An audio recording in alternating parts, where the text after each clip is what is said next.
Hello. In the last episode, I think I said that I was going to round these corners, and that's a lie. We're not going to do that. I did that, but it took about 4 hours, and rather than give you 15 episodes of rounding the corners, I figured I would just go ahead and live with the slab corners. So I've gone ahead and put the bump map back on the texture, and as you can see, it causes creases because the bump map's edges are not crisp.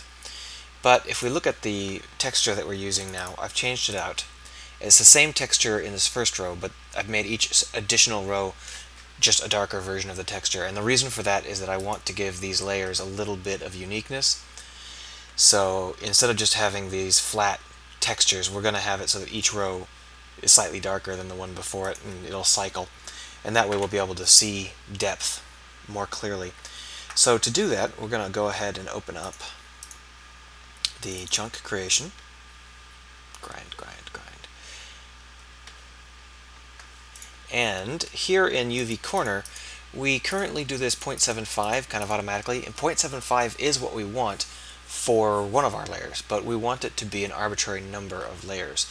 So we're actually going to go ahead and define this UV corner up here before we multiply y by our brick height. And the reason is we want our UV corner value here to be based on the height that we're going to actually be painting.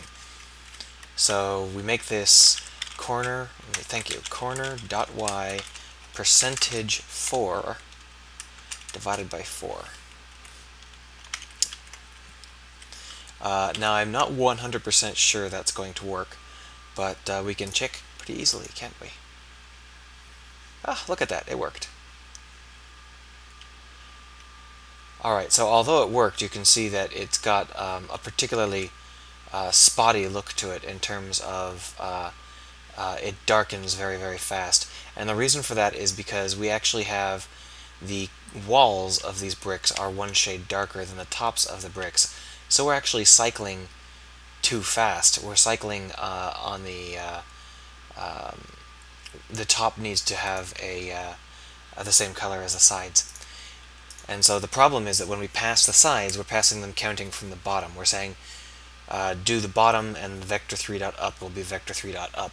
So what we're actually going to do is when we do this corner.y percentage 4, we're actually going to do corner.y plus up.y percentage 4.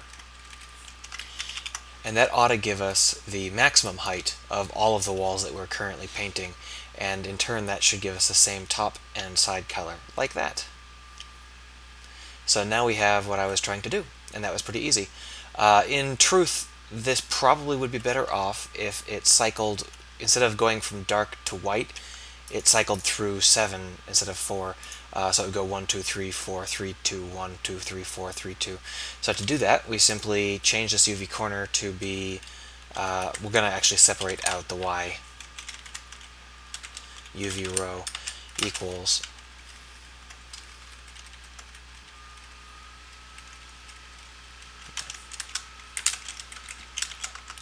not IV row, UV row. There we go.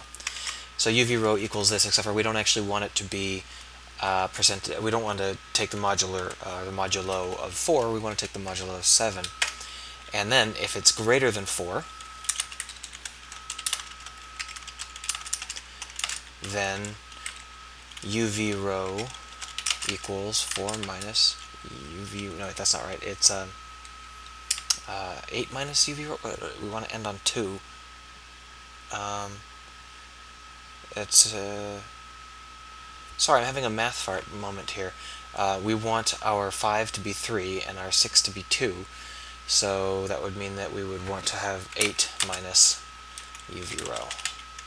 And then our 6 would be 2, and then our 7 wouldn't exist, it would be a 1. So that's actually, that's not, I've just lied to you, because we actually need our row to be, we're not going 1, 2, 3, 4, we're going 0, 1, 2, 3.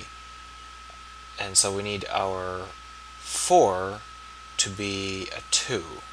So that's 6 minus UV row.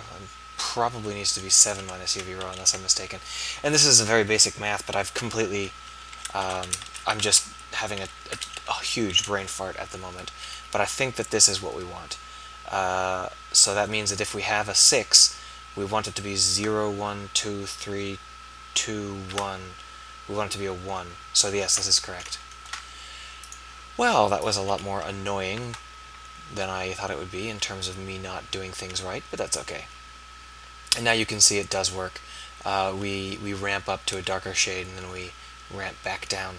Now you can see that we have some pretty serious issues with drift, and that's because we're not actually doing this properly after all.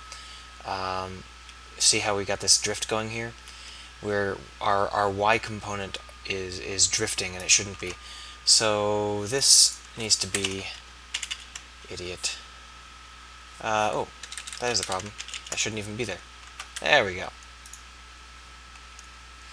Ah, this looks like it's what I wanted. Alright, so let's take a look. We've got this going to... that's not the same brick type, so it doesn't really... see if we can find the... Well, we can just look at the corners here.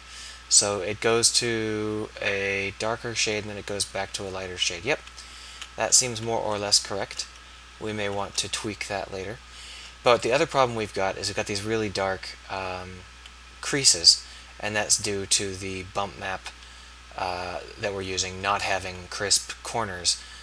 So we can reduce that the same way we did before, or we can just stop using bump maps. But I really do like the look of the bump map.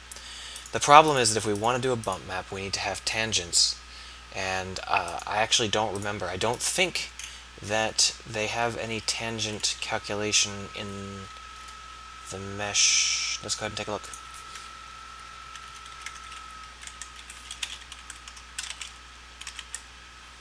It doesn't look like they have any recalculate tangents function.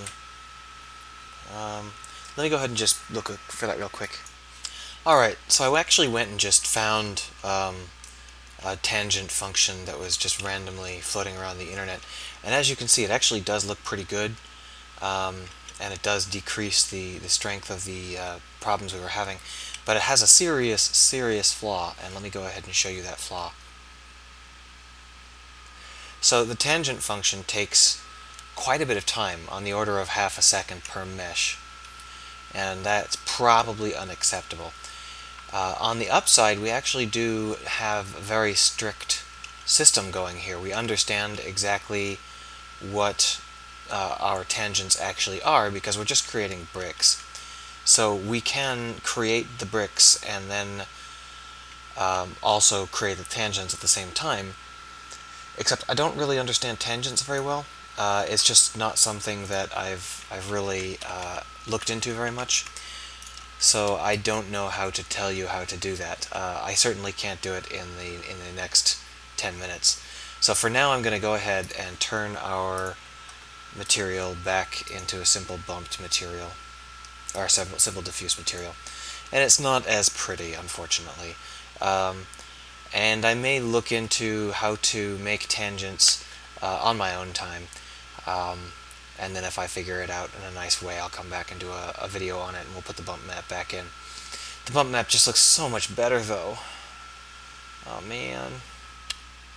Of course, there's creases on this even without the bump map. I probably just have a bad texture, because I just threw it together, so it's not carefully done at all. Anyhow, I think that's probably enough for this episode. We now have a very clear set of